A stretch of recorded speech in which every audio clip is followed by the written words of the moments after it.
কওকচোন আপোনাৰ ল'ৰাটো কি হ'ল? ল'ৰাটো মানে ফেনাইল খাই দিলে মানে জুবিনৰ কাৰণে আবেগিক হৈ পেলাই খাই দিলে। খাই পাছফালে মানে ফেনাইল খাই ঘৰত আহি বটলটো সৈতে মানে পুৰি দিলেহি। খাই দিলে। খোৱাৰ আগত কি কৈছিলে আপোনাক? মই খোৱাৰ আগত কৈছিলে দেউতা জুবিন মৰিলে নহয় বোলে বৰত খাটিব লাগে নহয়।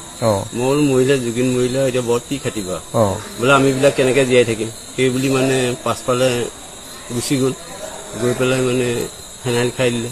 খাই আহি মানে ঘৰত সাঁচকৈ পুৰি দিছেহি আৰু বটলটো হাততে আছে।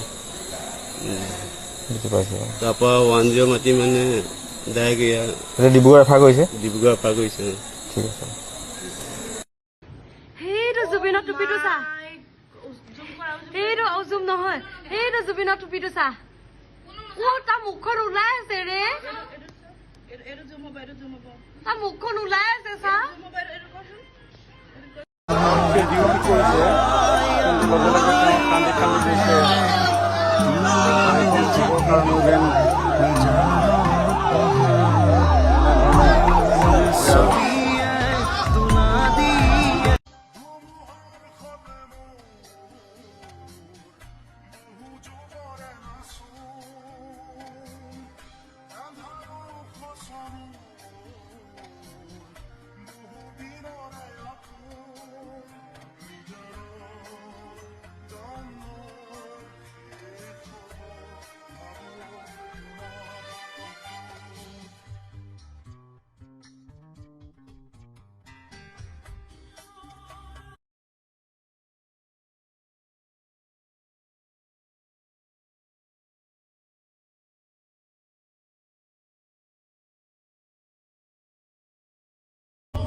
Video.